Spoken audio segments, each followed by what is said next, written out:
우리 옆에 계신 분께 이렇게 인사하겠습니다. 사랑하고 축복합니다. 성도는 복음 전파자입니다.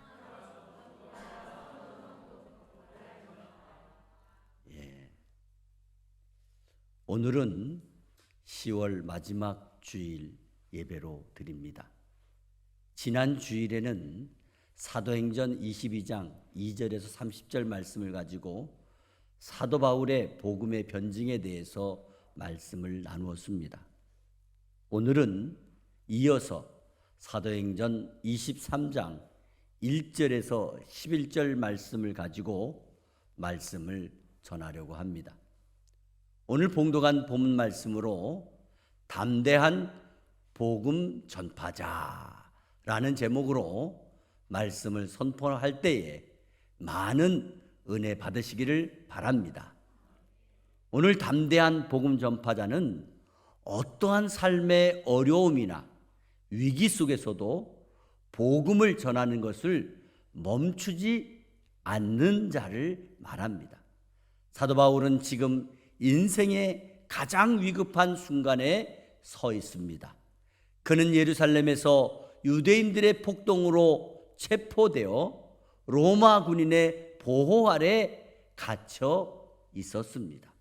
하지만 사도 바울은 복음을 위해서 예루살렘에 올라왔으며 전혀 예상하지 못했던 재판과 모함과 폭력 가운데에서 가장 위급한 상황에 처해 있었습니다.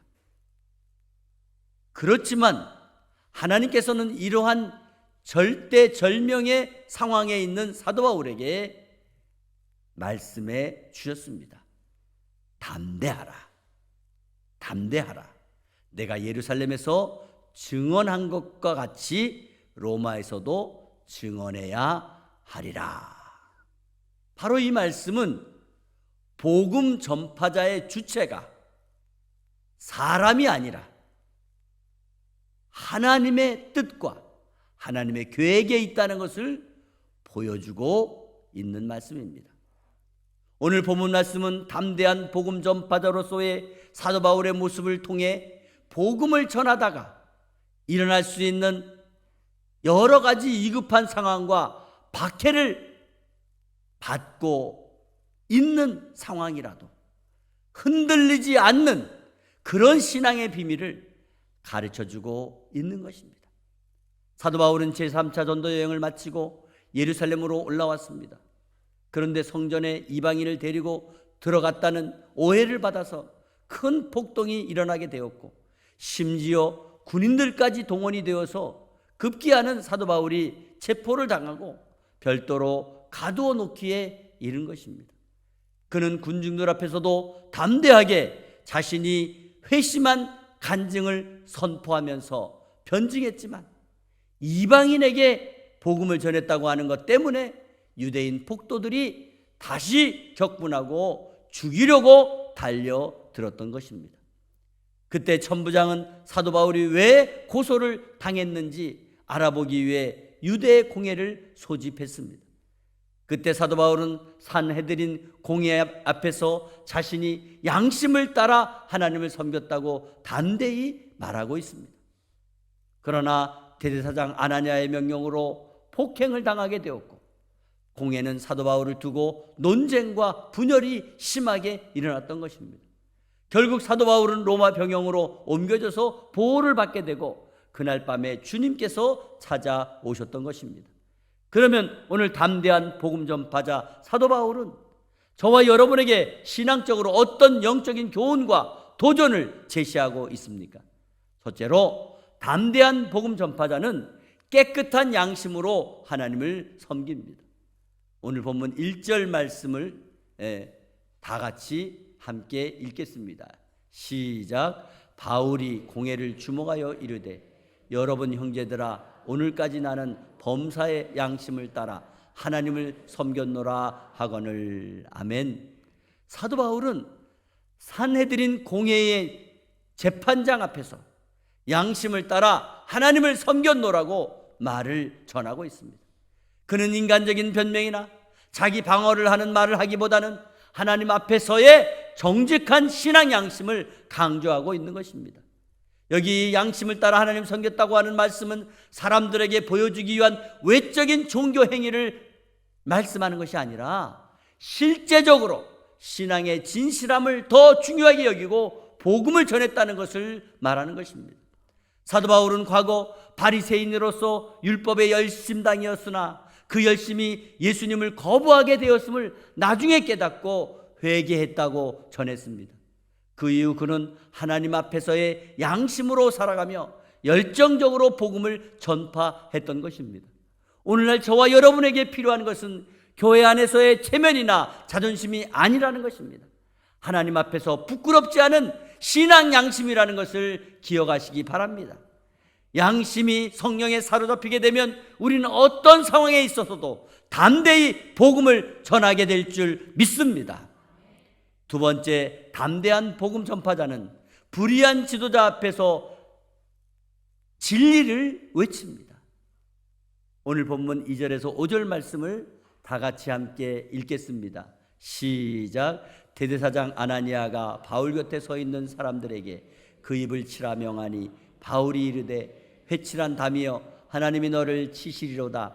내가 나를 율법대로 심판한다고 앉아서 율법을 어기고 나를 치라 하느냐 하니 곁에 선 사람들이 말하되 하나님의 대제사장을 내가 욕하느냐. 바울이 이르되 형제들아 나는 그가 대제사장인 줄 알지 못하였노라. 기록하였으되 너의 백성의 관리를 비방하지 말라 하였느니라 하더라. 아멘. 여기 대제사장 아나니아는 하나님을 대리해야 할 제사장임에도 불구하고 불의하게 행동하고 불의하게 자기의 이익을 위해서 일하는 그런 위치였다는 거예요. 그는 제사장으로서 공정한 재판을 하는 것이 아니라 무조건 사도 바울에게 무모한 폭력을 행사하도록 명령하고 있었던 것입니다. 여기에 대하여 사도 바울은 회칠한다며 하얗게 벽에 하얗게 칠하는 건 무슨 말이에요? 정직하지 못한 사람이라는 거예요. 깨끗하지 않다는 거예요. 이렇게 포장됐다는 말이에요. 하나님이 너를 치시리로다. 내가 율법을 따라 나를 심판한다고 하면서 율법을 어기고 앉아서 나를 치라 하느냐? 담대하게 외쳤습니다. 이러한 표현은 매우 강력한 영적인 경고입니다. 겉으로는 거룩한 척 보이지만 속은 너무 썩어있는 유대교 지도자들에 대한 선지자적 비판을 선포하고 있는 것입니다. 지적한 거예요.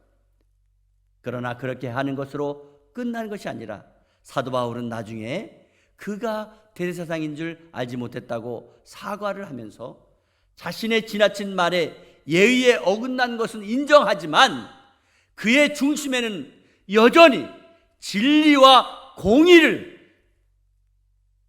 양심적으로 지켰다는 것을 분명히 선포했습니다. 참되고 담대한 복음 전파자는 절대 세상 권력이나 세상 불의에 타협하거나 굴복하지 않는 것입니다. 오히려 진리를 왜곡하는 자들을 향하여 담대하게 지적하고 선포해야 합니다. 그것이 때로는 오해를 받고 손해를 입는 일이라고 할지라도 진리는 끝까지 침묵할 수 없다는 것을 보여주는 것임을 믿으시기 바랍니다. 세 번째로, 담대한 복음 전파자는 복음을 위해 지혜롭게 대처합니다. 오늘 본문 6절에서 10절 말씀을 다 같이 함께 읽겠습니다. 시작. 바울이 그중 일부는 사두개인이요 다른 일부는 바리새인인 줄 알고 공회에서 외쳐 이르되 여러분 형제들아 나는 바리새인이요 또 바리새인의 아들이라. 죽은 자의 소망 곧 부활로 말미암아 내가 신문을 받노라. 그 말을 한즉 바리새인과 사두개인 사이에 다툼이 생겨 무리가 나누어지니 이는 사두개인은 부활도 없고 천사도 없고 영도 없다 하고 바리새인은 다 있다 함이라. 크게 떠들세 바리새인 편에서 몇 서기관이 일어나 다투어 이르되 우리가 이 사람을 보니 악한 것이 없도다. 혹 영이나 혹 천사가 그에게 말하였으면 어찌하겠느냐 하여 큰 분쟁이 생기니 천부장은 바울이 그들에게 찢겨질까 하여 군인을 명하여 내려가 무리 가운데서 빼앗아 가지고 영내로 들어가라 하니라. 아멘. 사도 바울은 오늘 산헤드린 공회에서 바리새파와 사두개파로 나뉘어 있는 사실을 알고 있었기 때문에 자신에 대한 발언을 전략적으로 사용하고 있는 것을 볼 수가 있습니다. 그래서 6절 말씀에 나는 바리새인이요, 아버지로부터 바리새인이에요. 아들이라는 거죠. 죽은 자의 부활을 믿는 자라. 이 말 한마디에 공회 안에는 유대인들 간에 분열이 일어나기 시작했습니다. 당시 사두개인은 부활도 영도 천사도 믿지 않았고 바리새인은 부활뿐만 아니라 다 믿었기 때문입니다. 그 결과 논쟁이 일어나게 되었으며 천부장은 사도 바울이 혹시 폭도들에 의해서 찢겨질까 두려워해서 사도 바울을 다시 군인들을 통해 데리고 나가게 되었다는 것입니다.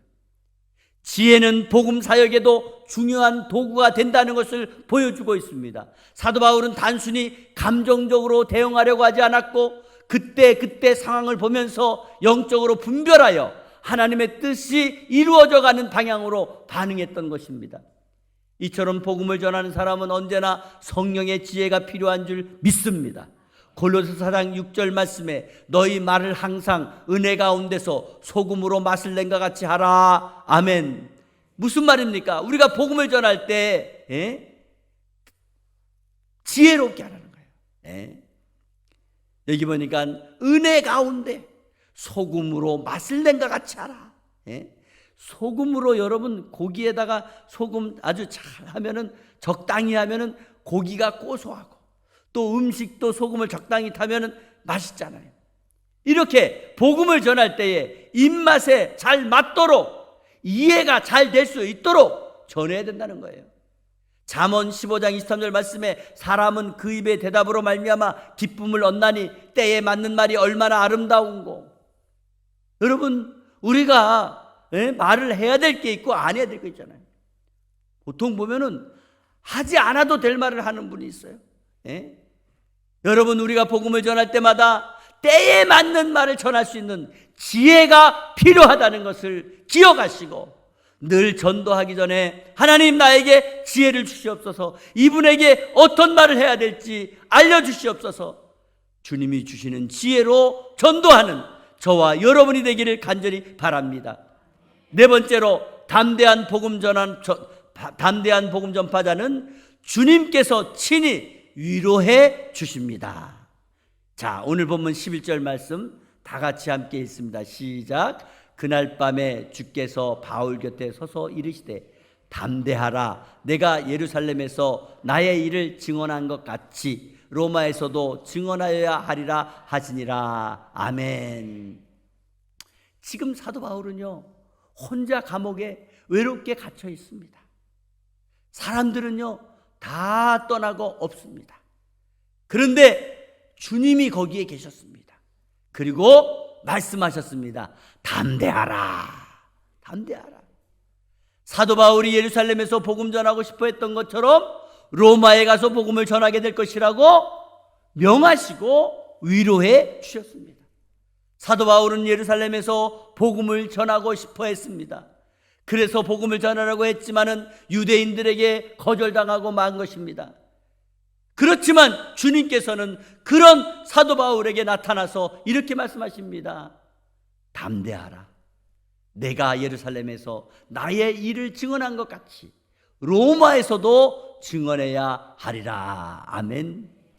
그렇습니다. 수없이 많은 일로 복음이 박해를 받는다고 하더라도 복음의 여정은 거기서 끝나는 것이 아니라 계속돼야 된다는 뜻입니다. 하나님께서는 우리가 절망할 때에, 우리가 포기할 때에, 우리가 낙심하고 있을 때, 우리가 외롭게 홀로 있을 때, 그 자리에 반드시 찾아오셔서 말씀해 주십니다. 담대하라. 내가 한 일을 내가 다 알고 있다. 또 내가 너를 통해 여전히 주의 일을 하려고 한단다. 담대함은 환경에서 오는 것이 아닙니다. 내 힘으로 되는 것이 아닙니다. 오직 주 예수 그리스도의 임재에서 오는 것인 줄 믿으시기 바랍니다. 주님께서 곁에 서서 말씀하실 때 복음 전파자는 다시 일어나게 되는 줄 믿습니다. 말씀을 정리합니다. 담대한 복음 전파자에게는 네 가지 특징이 있습니다. 첫째, 담대한 복음 전파자는 양심에 거리낌이 없습니다. 담대한 복음 전파자는 하나님 앞에서 진실하게 살아가는 사람이어야 됩니다. 한마디로 감출 것도 없고 부끄러울 것도 없는, 그것이 바로 담대하게 복음을 전하는 전파자의 믿음인 줄 믿습니다. 두 번째로, 담대한 복음 전파자는 진리 앞에서 침묵하지 않습니다. 여러분, 우리가 복음을 전하다 보면 불의한 것, 왜곡된 것, 부정적인 것 많이 있어요. 그러나 담대한 복음 전파자는 불의한 세상이나 왜곡된 신앙과 타협하거나 굴복하지 않고 생명을 걸고 바른 말을 전하는 사람인 줄 믿으시기 바랍니다. 세 번째로, 담대한 복음 전파자는 지혜롭게 복음을 전합니다. 담대한 복음 전파자는 복음 전하는 대상과 처한 상황과 형편과 그 처지를 잘 파악해서 지혜롭게 대처하여 복음을 전하게 되는 줄 믿으시기 바랍니다. 네 번째로, 담대한 복음 전파자는 주님의 임재 속에서 회복을 받는 것입니다. 담대한 복음 전파자는 사람의 도움이나 사람의 위로를 받는 것이 아니라 주님의 위로와 주님의 명령을 받고 다시 회복하여 일어나 전하게 되는 줄 믿으시기 바랍니다. 사랑하는 성도 여러분이요, 오늘날 우리 시대에도 복음은 더 큰 공격을 받고 있습니다. 신앙을 조롱하는 세상 속에서 우리는 위축되기가 쉽습니다. 그러나 주님께서는 저와 여러분에게 말씀하십니다. 담대하라. 내가 이곳에서 나의 증인이 되었던 것처럼 너는 또 다른 곳에 가서 나를 증언하게 되리라. 아멘. 그렇습니다. 그러므로 우리 모두 양심을 가지고 하나님을 잘 섬기되 진리 위에 서서 세상에 굴복하지 말고 주님의 임재 속에 담대하게 복음을 전파함으로 말미암아 이 땅에 하나님의 나라를 확장시키며 하나님께 영광을 돌리는 저와 여러분 평강의 교회가 되기를 주 예수 그리스도의 이름으로 축원합니다. 축원합니다. 거룩하신 하나님 아버지, 내게 허락하신 시련을 통해서 나의 믿음이 더욱 강하게 자라기를 소망합니다. 하나님, 오늘 사도 바울이 어려운 시련 가운데 있지만은 그는 신앙 양심을 가지고 복음을 전파했으며 불의를 보고 담대하게 지적했으며 진리를 사수하며 또한 때에 맞는 지혜로운 행동으로 상황을 극복해 나갔으며 홀로 있었으나 하나님이 함께 계시며 담대하라. 예루살렘에서 내가 복음을 전했던 것처럼 로마에서도 복음을 전하게 되리라고 말씀해 주셨습니다. 하나님, 이 말씀이 오늘날 우리 평강의 교회에 우리에게 주시는 말씀이 되게 하여 주시옵소서. 담대하라. 내가 이곳에서 나의 증인이 되었던 것처럼 너는 또 다른 곳에서 나를 증언하게 되리라. 아버지 음성을 듣게 하여 주시고 담대하게 복음을 선포하는 교회와 성도가 되게 하여 주시옵소서. 마지막 때에 하나님의 살아계신 증거가 우리의 믿음을 통하여 선포되게 하옵소서. 아버지, 교회가 마지막 때에 복음에 대한 사명을 끝까지 감당할 수 있도록 도와주셔서 우리가 생각지 못했던 놀라운 하나님의 위로의 음성을 듣게 하옵소서. 하나님, 우리의 믿음을 더욱 강하게 하셔서 이 나라가 하나님의 영광을 나타내게 도와주시고 우리 민족이 하나님의 나라를 크게 세우게 하시고 한국교회가 다시금 전 세계의 선교를 감당하게 하옵소서. 예수 그리스도의 이름으로 기도하옵나이다. 아멘.